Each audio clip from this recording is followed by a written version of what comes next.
if you don't see it or want to go back on it, hopefully if this film comes out, then I'll be putting it onto YouTube later and you can go back and see it on there. So let's start with a fairly simple colour like this one here.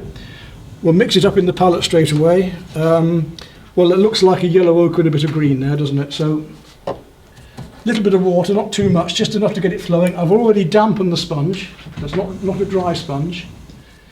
So take my roller and roll it through the brush and through the paint I've just mixed, which means that I'm using all the paint from that brush. I'm not wasting all that paint in that brush. Now, if I just show the use of this straight away, I can use the edge of the roller to paint quite a thin line look. And it's possible to curve or whatever that way. If I go harder, I can get quite a solid texture. You can still see the drawing just coming through it. I'll deliberately go across that so you can see the drawing coming through. You can see my drawing through. I could mix that paint thicker and add it thicker, and I could really lather on texture if I wanted to. I mean, if I wanted to get a stone texture or texture of moss or something, I could put much more paint on there. And I may well do this later on. So let's just go up. That's quite thinly at the moment. I'm going to put some lighter colours over these. Now, whatever this is now, I've got to put it in.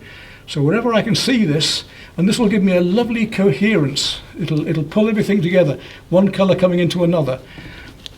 One of the first things I see with amateur paintings is that they see colours separately. Brown tree, green grass, blue sky, white clouds, whatever. Colours are reflecting into one another.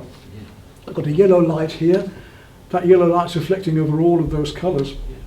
Blue light from the sky. And the impressionists believed there was no such thing as black or white, because where there is colour, where there is light, there has to be colour. So if we held a bit of black paper up, whatever light was reflecting onto it would make it a very, very deep blue or whatever. I do use black now at the very end of a painting quite often, because I find that last bit of black just at the end will bring out the pure colours. It's very warm as black usually, but I make most of my darks with Prussian blue, alizarin, burnt sienna or so on, and most of my lights I reserve pure white normally until the very, very end, because you can't go brighter than pure white, can you? No way. It's your last resort, black and white. So if we make everything else with pure colours, we've gone drunk here. Right. So anywhere else with that colour? Right. Strangely enough, it's actually coming through a hair. So I'm going to use the edge of the roller, just let it come through. It comes right through that hand here. And I'm going to put other colours across this and down this later. I don't mind. I want to get rid of the white canvas as quickly as I can. Don't want that white canvas left behind. It comes through the hair here, comes through the back of his head here a bit. You see how simply, almost, it's quite loosely held. It's not pushing very, very hard. It's just finding these tints of colour going on. Where else is it? Possibly in his hand a little bit there. There's a bit coming underneath here. A bit coming down that glass there. A bit here. This is a bit of a nuisance when I always have to just bring the paintings onto because otherwise you can't quite reach the bottom. A bit there. Anywhere else? There's a tint of it going on across here. Some of it into the grasses here. A little bit of a tint going on. I'm going to use it quite thinly there, quite lightly. That's the thing with this, you can actually glaze almost like watercolours with it. It's a lovely way to work. And there's certainly plenty going on amongst these various colours here. Actually, I just realised the other day, I'd drawn this out for you, but I realised I've already got this one painted. I should have brought the final along, shouldn't I, so you can see what it's like.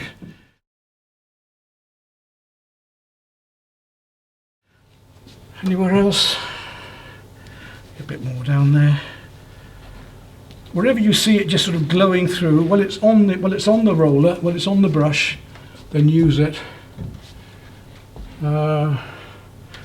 Just about, maybe a bit more. And I'm going to use it very, very lightly, but with much heavier paint. And you can see the difference in texture there, yeah? So you can get these lovely marks and textures with it as well. And you can get the variation on the roller too. You can play with that accident. I mean, I'm deliberately not mixing it all up completely. I want to get these lovely effects of accident going on here.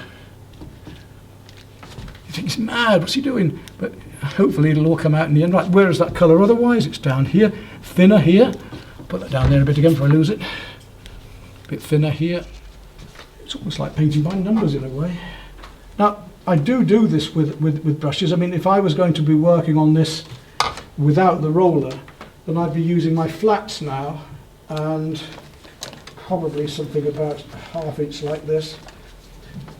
Here I'd be taking up slabs of paint and I'd be working in directly, gently. And this is the beauty of these nylon filberts, is if you use the old bristle brushes, they're too stiff and they take the paint off. If you use a watercolour brush, it clogs up with the paint. So we want a brush that's intermediate. I'll just pass one of these around, and then you start to see a dimension coming. You start to see these things coming one in front of another. Even now it's just starting. Much darker around him here.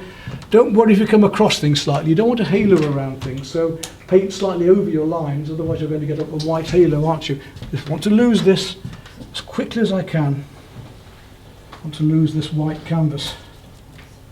A little bit of Prussian into that just to darken it down. Yeah, I'll do that. Again, take the roller through it.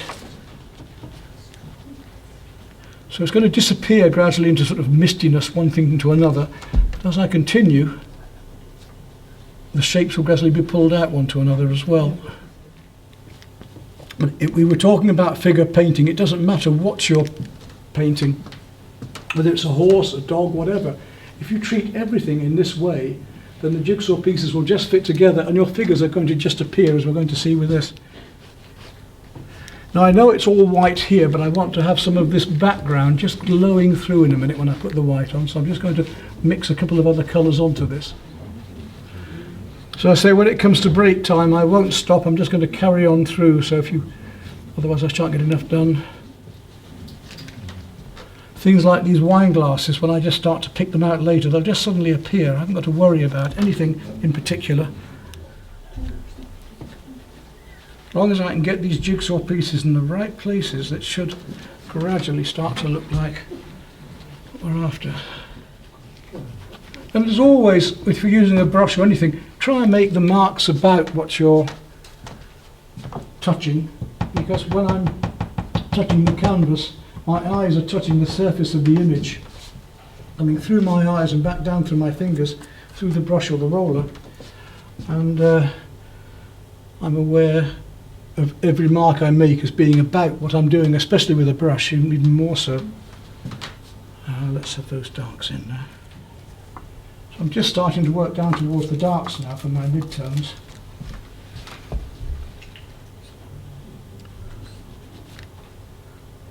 So don't worry about going over things a little bit, because we can come back with the roller and pick those out again later.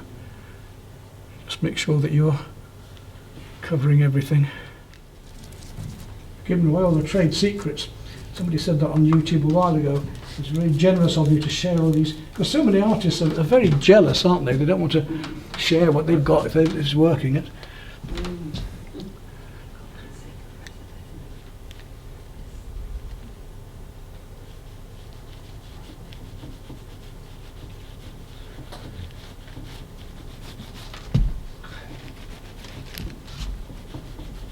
So what colour is that, Peter? This is a mixture of deep purple and a little bit of sap green. Yeah, any colours I'm putting on you, but you see I'm not putting it on evenly. I'm deliberately getting this mottled effect I've got here by going one over the other. I want to go a little bit more Prussian now, so I'm going to put a bit more Prussian into it. If the rollers do get old and well used, and of course as you work through it, you do tend to start losing the edges of the sponge. Yes, so you know you've got to finish up with a brush then. Just starting to see things from back there. Just the ghostly shapes are starting to appear. What made you decide to use a roller as opposed to a brush? Well, so I was experimenting with these abstracts that I was doing a while ago and getting large flat areas, and just wanted to use a roller for getting large flat areas. And as I was doing it, I realised, hey, this has more potential, you know. It was like the acrylic inks, and because I was one of the first people to start using water and pastel, one of the first people to start using acrylic inks and pastel. And it was by expediency, you know, I needed to find something different, and that was the way it went. So what I want to do at the moment is just get rid of as much white canvas as quickly as possible. And it's very important, this business of cutting around things, of bringing one shape out from another by going not only within but around the outside, is just as important as around the inside. These things, you know, don't blink, because you'll find that suddenly this lot's going to appear before your eyes.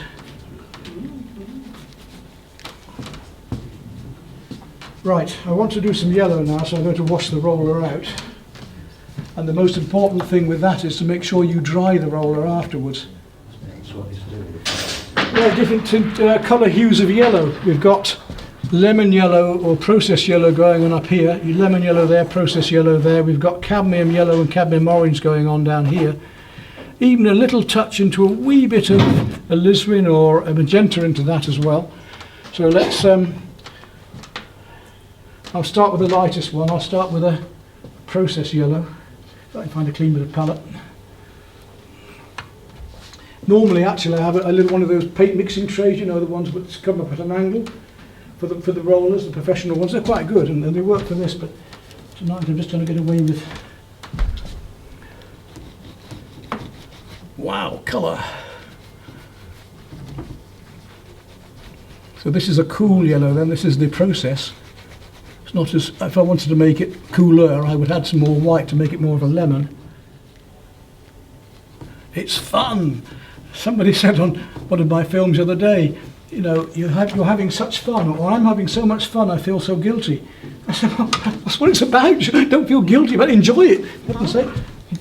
That's what the painting is about, to have joy in colour and the production of what you're doing.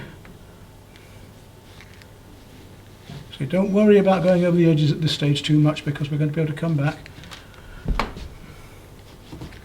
Now I can just glaze over that. You see how gently I'm going over that, just to give it a slight glazing of the colour to get these textures going.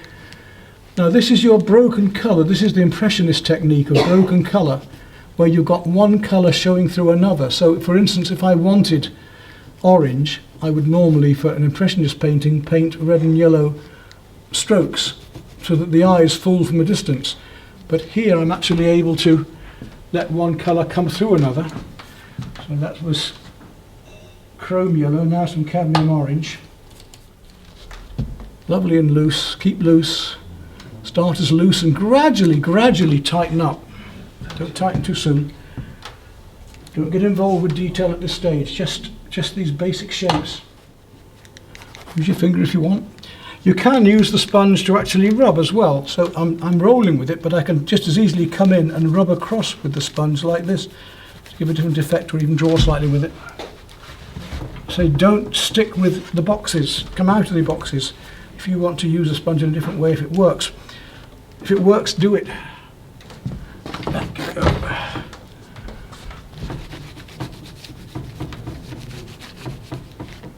Just want to lose that white canvas at the moment. I know I'm going to be painting over it later, but it doesn't matter at the minute. If you want to look at the brushes, my cards are there if you want. If you haven't got my cards, my details are there as well. Sponges, brushes, whatever you might want. No sugar, please, thank you. How many sugars? 20 sugars too, yeah.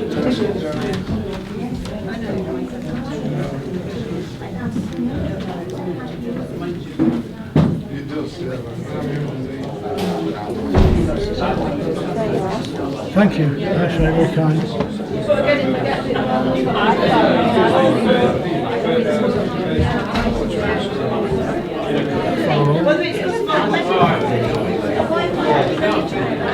Feel those leaves just coming out there.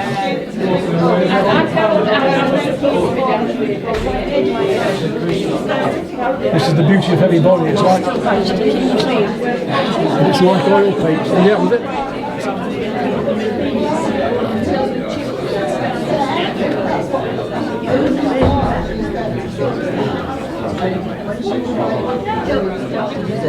You can just paint over, that's right, and keep loose, and you're gradually tightening up into all this detail anyway, so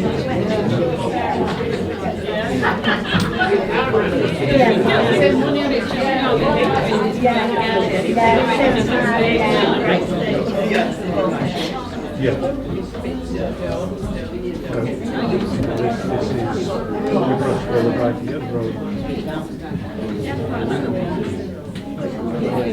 Brown touches now, eh? Just starting to come in. Yeah, that's cutting in a bit, yeah. You'll start to see people and People emerge, yeah. Yeah, just seeing that face it looked green, and then I thought, oh, that's all right, because in the old days that's what they used to do, was underpainting green, didn't they, for the shadow area. And then the pink went over and it goes grey then, and it gives a shadow effect. with all sorts of, because we've got the light coming through the umbrella, you see. Ah, that's right, that's it, yes. So it's going to be reflecting over It's their face. reflecting, yes, that's right, it picks it up, yeah, you're right, yeah.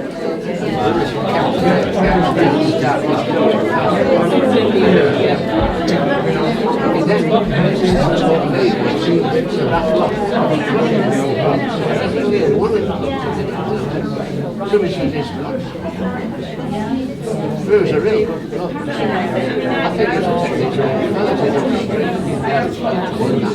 that's probably where it got its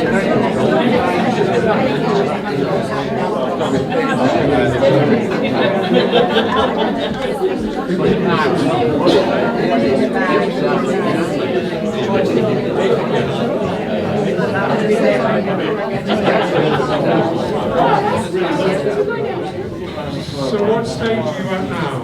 Right, I've finished with the sponge roller and I'm just using the flats now to start to build up my blocks of colour.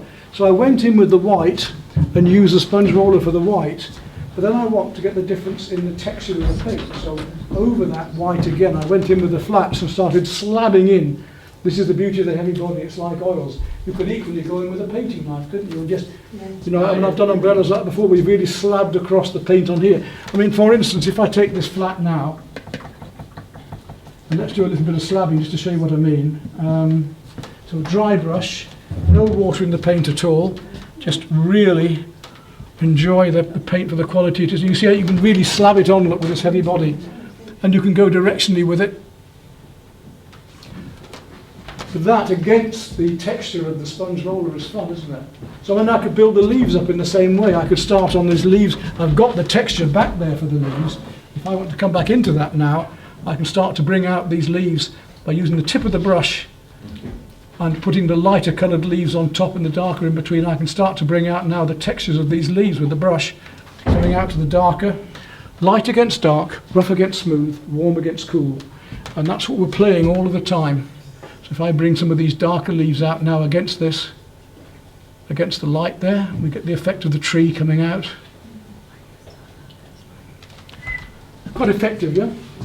Now I can just gradually, I'm just indicating, I'm not going to paint all the little eyelashes and everything else in. Just keep it like a jigsaw, just keep painting gradually, bringing this out of the mist. Bringing out just gradually tightening up on it. I'm back on this one. A bit more green there. Perhaps a little bit of touch of Prussian just up here, just to get a bit of dark against that light. That's very warm just there, so I want to get a bit of alizarin just there, alizarin crimson, just coming down that. And that's the beauty of these flats and filberts, is we can use the edge of the brush or we can use the flat of the brush whenever we want. A bit more warmth down that post. Hand is here, just want to indicate it. I'm not going to put all the details in, I just want to know where things are, one colour to another at the minute. There's a face behind there, I want to bring that in, just a little bit warmer. Touch of magenta into that, perhaps just on the edge. And into the shadows on his face here. I do like pure colour if I'm going to use it. I do like to. Back here, this lass, the head is here. That she's this lady with a hat just here, which is keep the shape simple.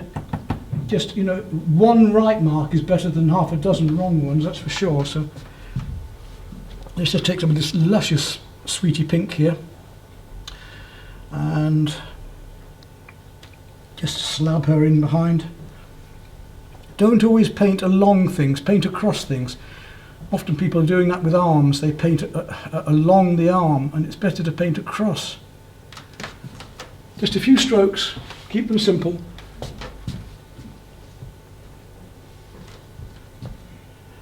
His shoulders here, I can almost do it in 2 brush strokes. 1, 2, down there, reflecting into his face, round the side of her face slightly. One thing against another, keeping it so simple. That colour's reflecting over here. 1 little stroke there to reflect that on her glass as well. We'll have the effect of a glass here in a minute, and we won't even have tried to paint it. On her fingers it's reflecting there, down the side of this arm it's reflecting there. And this is where I said the magic will come. The more I go on now, the more these things are going to come out. The things that were just blurry edges, where I put in the colours before, now I can start picking them out of the little mark here for an eye or a nose or a... So that's important, that light against the dark there to bring the shape out. This light colour here is important, I haven't got yet, so let's go back with the process yellow and a bit of chrome yellow there, and just bring out this whole shoulder here in a couple of marks, and there's his shoulder. We just want to, keep it as simple as we can, just a couple of marks. So look for colour, is it brown hair? No, all of these colours are reflecting, as I said to a gentleman just now. The colours in the face are because the light is coming through the umbrellas. So, her hair back here is going to start off with a reflection of a deep green behind. She's got a deep green behind. And just a couple of marks and we've almost got a head. Just keep it as simple, just as clean, a few brush strokes as possible, just to get the feeling of it. The dark against this person's face here. There's another head or something going on behind there.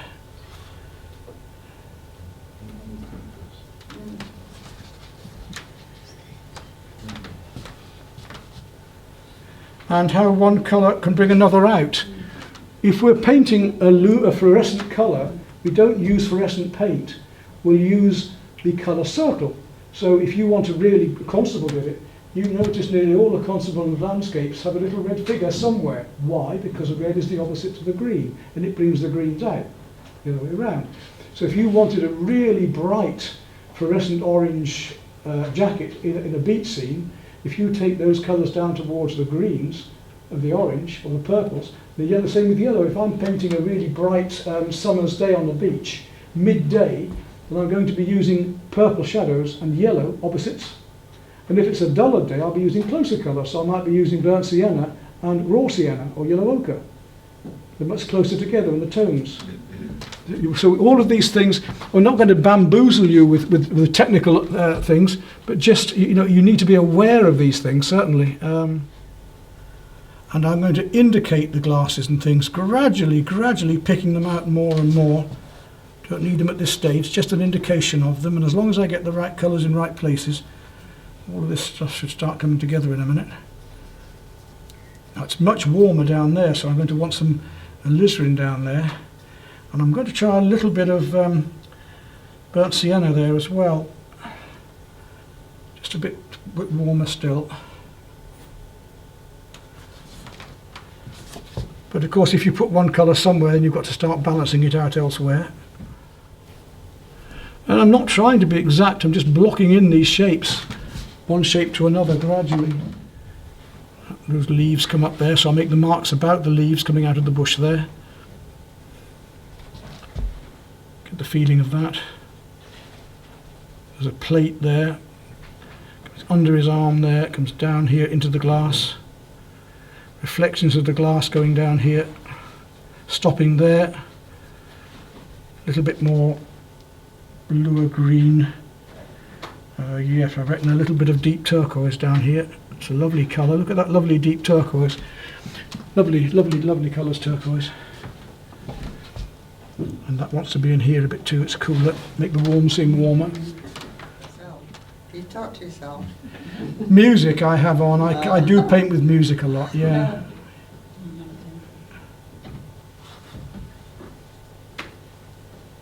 So, Sue, when you're at home painting by yourself, do you talk to yourself? Yes. Yeah. Well, I get so used to the camera that I'm nearly always, when I'm painting, I'm nearly always filming. So when I'm not filming, I tend to find I'm whittering away to myself anyway, Yeah. The worst bit is when you find you haven't turned the camera on. I'm usually selling myself off that duck and... When you disagree with yourself, you've got Yeah. to worry. Oh, well, that's having an argument with the sat-nav, isn't it? Well, I mean, we're doing well for time, but you can see already the technique and how it can work for you. And all I've got to just do is keep gradually work, but don't overdo it. One of the problems I found is that if the face goes wrong, if you start tarting it up, you've got to paint it out. You cannot keep fiddling with it. You've just got to paint that whole piece out and go loose again. It's no good trying to tart it up. It's got to be nice and flowing almost immediately. A couple of marks and you should be able to make a glass or a plate. It shouldn't take much. Just look for the highlights, and even if it's down to her wristband here or whatever, just indicate. These very bright colours, for instance, there's a colour called Opera Rose. I don't know if any of you have ever seen that. It's very similar to what I've just put on there. They're lovely, they're sort of almost fluorescent, but you need about ½ an inch. I've actually laid them up to ½ an inch and they've still gone down and almost disappeared. They're not very strong permanent colours, so if you do use them, make sure you pile it on. Otherwise, I'm going to put a bit. Now you see how cool that makes that pink. By putting that warmer colour there, this colour then becomes cooler. Warm next to cool, light next to dark, rough next to smooth. So we can play these opposites. If I want to make that a bit cooler down here, amongst that pink there, a little bit of the lower pink there, the magenta. But you're so up here, so involved, you don't realise what you've done. So stand back and have a look and say, well, actually, that bit's all right as it is, or maybe I'll just leave that as it is. You might turn out something very special without finishing it. So this way of painting, working from loose to tight, and working at the whole thing all of the time, you're totally in control. Unless something actually goes wrong, like doing a face and you've gone too far back, something like that happens, but you can stop when you want. If you're working at one piece at a time and you're trying to reproduce a photograph, you're limited by that end result, aren't you? See what I mean? I work from photographs. I do a lot of animal work, and I work just like you. If you I work block loose, in. yeah. I block in, and then the time. If you're making it painterly, if you're talking about other things than just the photograph, if you're giving the spirit of the thing, if you're giving the feeling of the paint, the material, the dimension, the light, the colour, all of these things that are abstract things in the painting, if you're taking it beyond just copying Well, the I think photograph. you can, because I think you can actually make the painting that you're doing a lot more livelier than what you can Oh yeah. photograph. So you put Absolutely, something if extra you do into that, it. that's fantastic to hear that. I'm not saying people shouldn't paint animals, I'm just saying that I'm getting tired of seeing this, 2,000 views on this one because it's been so fantastically done in every detail, but all it is a... I think, though, there's a leap towards this super realism. There is right now, isn't there? Hyper realism. If you Yeah. go to the BP Portrait Awards, there's these huge portraits with every hair follicle That's showing right, on the yeah. whiskers, But then it goes a step further because it's not just copying the photograph, they're actually taking it more creatively further than just copying the fur and the... I've But seen some, these are people portraits. yeah, I've seen some fantastic ones done that way. They go that stage further into almost into surrealism because they're so detailed. But that's A what lot of worries them me. can be digital as well, Hmm? can't they? A lot of them can be digital paintings. Well, that's on where the the computer. galleries are going now. A lot of the websites have gone, well, they're coming off it now. But, Yeah, so much of They're the not major doing work the in America brochure, now is they're being doing done. on the computer. Yeah, photographic work. That's right. Right, where am I here? But Peter doesn't have juicy colours and things. Oh, yeah. That's a really juicy. Oh, I love these. This is what I'm doing now. Just slabbing this paint on. It's a lovely. I can really lather up. So if you paint delicately, you can just put one colour over. Like with oils, you can just place one colour over another. If your brush is right, if the brush is too hard or too furry, you can't do this. But what I'm doing now is just to pick up the paint and just tickle it onto the canvas, literally tickling it on. And it's nice to have colours that are pre-mixed there that I can use without having to. And I can mix them and I can find them, but if I've got them straight there, I don't have to faff about. But they say that is something that is fun. I mentioned just now. Sometimes just take your paint out and go without brushes. In summertime, when there's plenty of foliage or bits of leaf or whatever, and just try painting with the things that are around you. Even a piece of stick's fun. I mean, actually, stick drawing. If you take a stick that hasn't got a pith, so don't take elderflower, we would be taking the pith.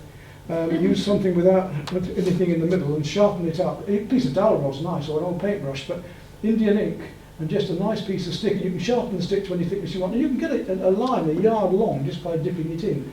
Such nice marks. And I find that working with, like the Chinese or the Japanese, working with brushes and Indian ink and working with the sticks, it's a lovely way to work. Why get so, everybody has to go for pen and ink. Why pen when you can do so much with the brush, so flowing, or just with the piece of stick sharpened up? Not like me, sharpen the end of your brush. Well, that's right. That end could be used, yeah. We've got an old brush and it's wasted. I mean, yeah. Right, for the hell of it, I'm going to put a bit of black in now. Bit of black there, look, just to start to bring out some of the other colours. I'm sort of working. I'm deliberately working towards the end of this, just to show you how using these warm and cools and lights and darks, you can really make other colours sing. And you want to make this sing. I often liken a painting to a piece of music or an orchestra with all of the different tones going on. I knew it was there. I don't want to get involved in trying to paint something. If I just get the right colours, then those things should appear. So I'm not trying to paint a plate, or I'm just putting the right marks in the right places, and with any luck. And I paint these paintings in the same way. I mean, even the still lifes and things, I'm painting in the same way. I'm just putting colours one next to another, building up. And all over, making sure that wherever a colour is, for instance, I've had that there, now I need to come across to here. I need to darken that down a bit back here now.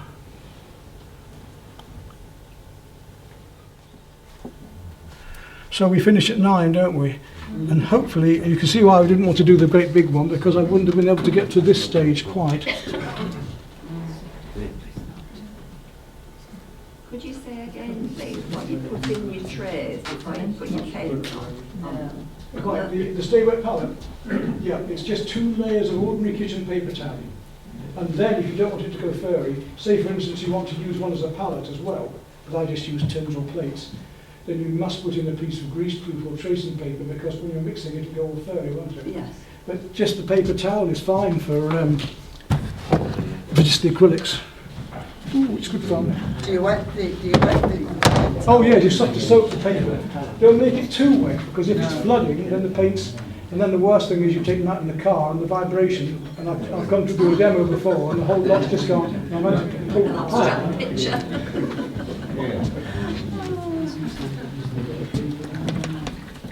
Right, so it's I don't think jigsaws, light and dark, warm and cold, with a bit in between.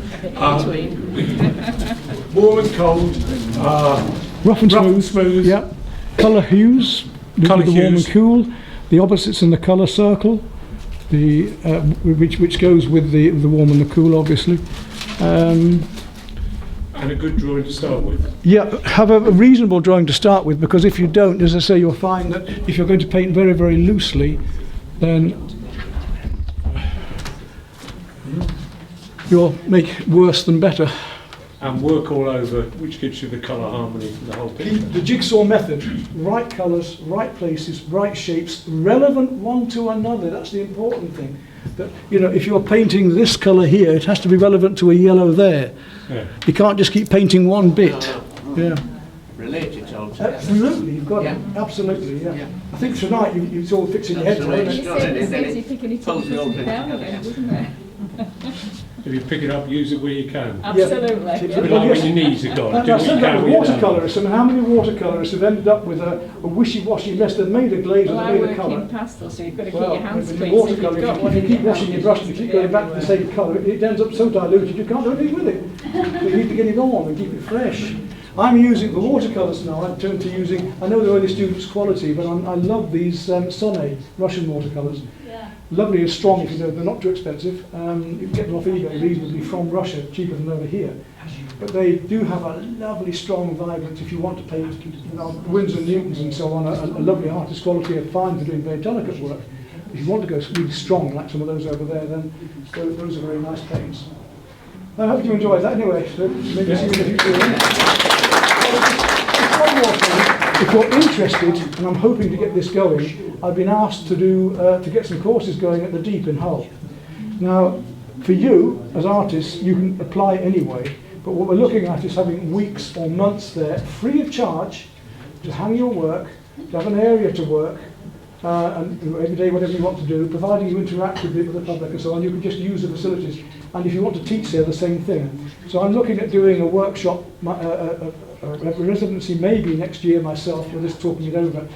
For my own benefit, where my work stands at the moment, I wouldn't just go and paint the fishing things, I want to do something a bit more major. I've just bought a big roll of paper, 1.5 metres by 10 metres, which will take Fabriano, and it's going on sale at the moment, just over 19 quid if you're interested. Look at the internet. And it takes pastel really well. I just tested it out the other day. So I want to do some sort of 10-footers pastels of underwater scenes and kids going up. And that's my idea for next time. But in doing that, I'm also going to offer, hopefully, 4 weeks of day courses, where we would start with pastels at the beginning, using pastels in different ways, and we're being sponsored by Unison, so they're going to supply the starter sets of the pastels. All you'll be paying for is the paper and bits on top, be your own watercolour brushes and things. Then I'll take you around with my cameras as a group, we'll do the whole thing. You photograph what you want, I'll bring them back and print them, and then for the last 2 weeks you'll be doing a major piece where you'll do a large pastel or an acrylic. I'll bring the acrylics, everything.